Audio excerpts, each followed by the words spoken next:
Awalnya cuma mau nganterin teman daftar startin. Dulu itu pas banget hari-hari udah beberapa berapa penutupan pendaftaran, kita langsung ke kantornya langsung.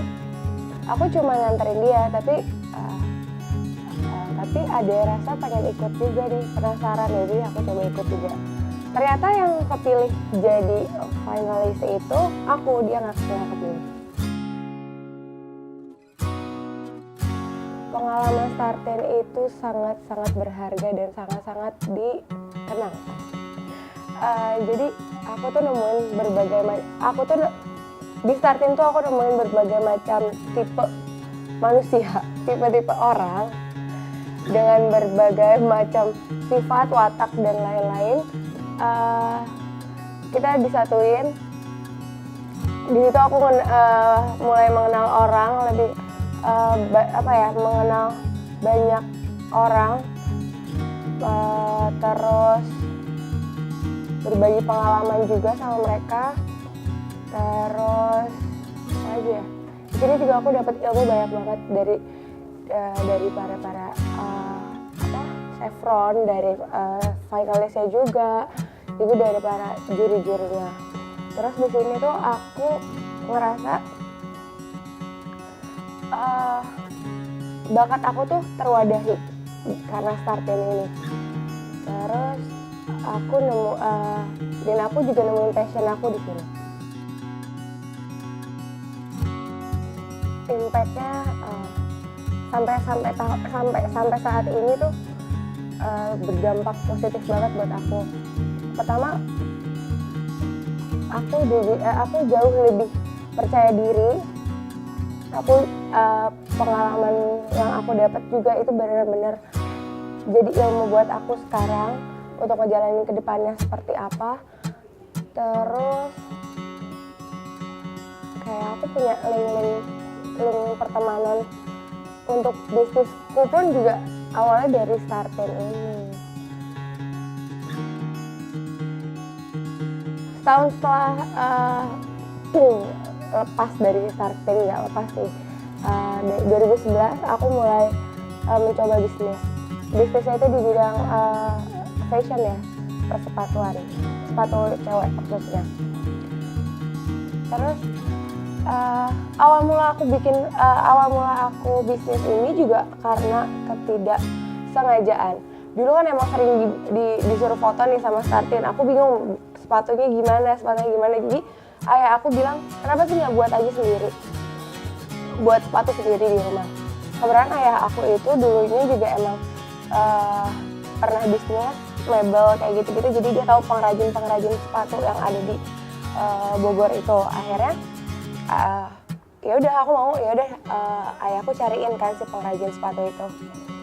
Terus mulai pertamanya itu aku memperkerjakan satu orang pegawai. Terus udah kayak gitu, aku coba nih, tolong bikinin heels dong,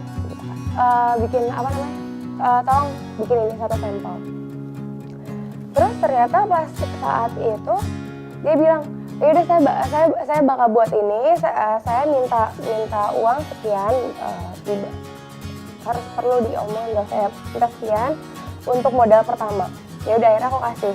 Di situ aku ketemu sama si pengrajin itu tanpa didampingin sama abah kan, sama ayah aku, si abah. Terus udah kayak gitu, setelah itu aku kasih uangnya untuk modal itu. Terus dia bilang, saya bakal ngerjainnya di rumah, nggak di rumah mbak, kata gitu kan. Oh ya udah, oke. Terus udah kayak gitu aku baru cerita sama ayah aku kalau tadi aku udah ketemu sama pengrajinnya minta modal sekian, terus dia bakal ngerjainnya di rumahnya. Terus ayahku cuma bilang, uang kamu bakal dibawa kabur, dia nggak akan balik lagi, kata gitu. Terus ternyata pas aku tunggu dia emang nggak balik lagi. Ya udah, di situ ayahku langsung udah untuk merekrut pegawai sama ayah aja, kata gitu kan. Ya udah, akhirnya datanglah satu pengrajin. Dia itu udah tua banget, dan pas aku ngeliat agak ragu ya, apa ini bisa atau gimana.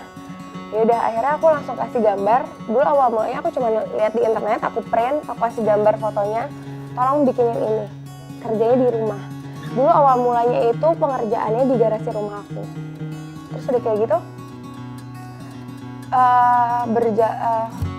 pas cobain mulai berjalan, aku di situ belum sama sekali nggak ada basic tentang persepatuan, tahu tentang persepatuan apa, kulit atau apa aku nggak tahu.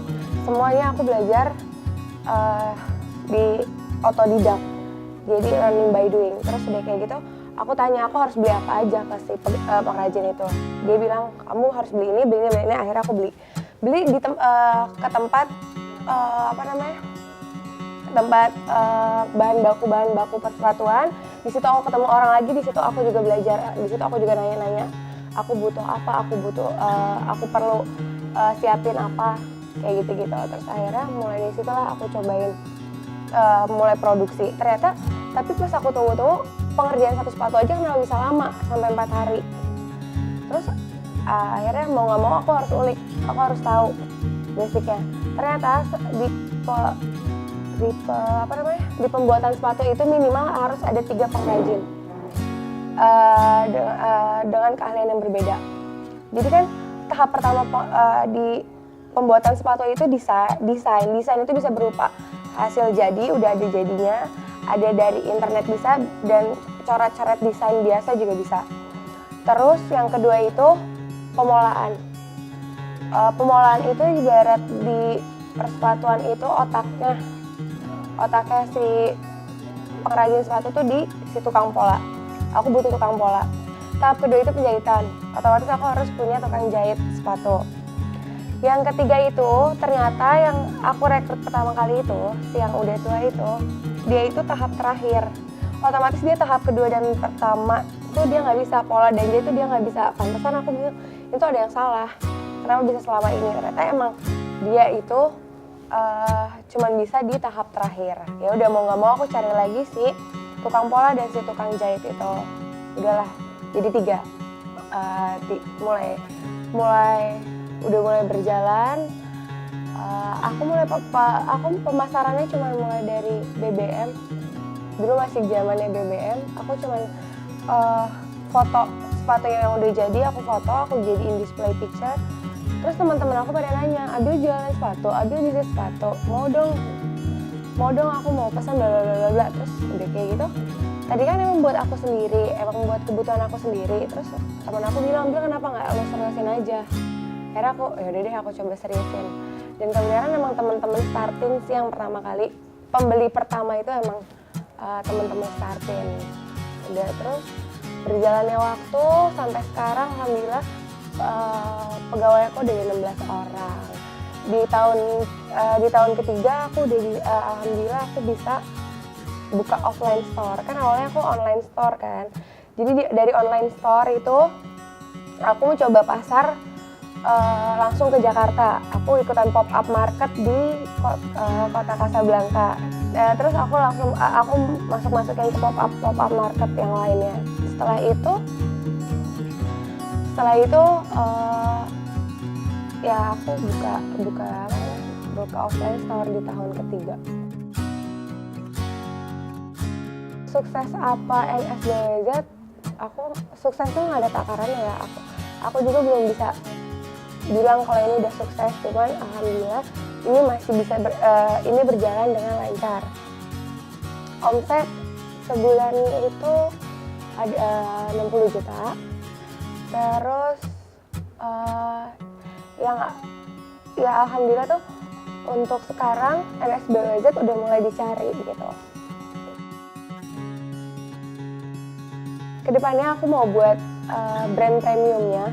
Ibaratnya kan NSBWZ itu aku target marketnya masih di grade B, di grade B.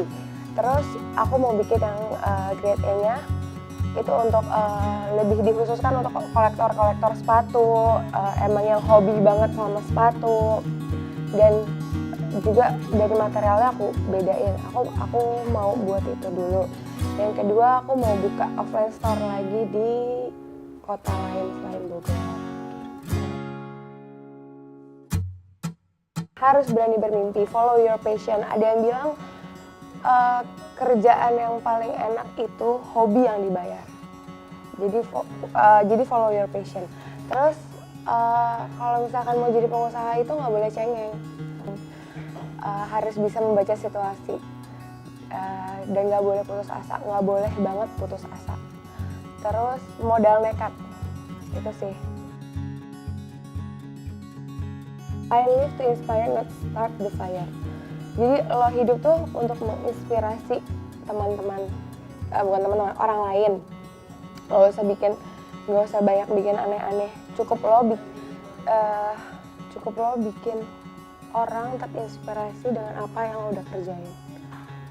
Do the best.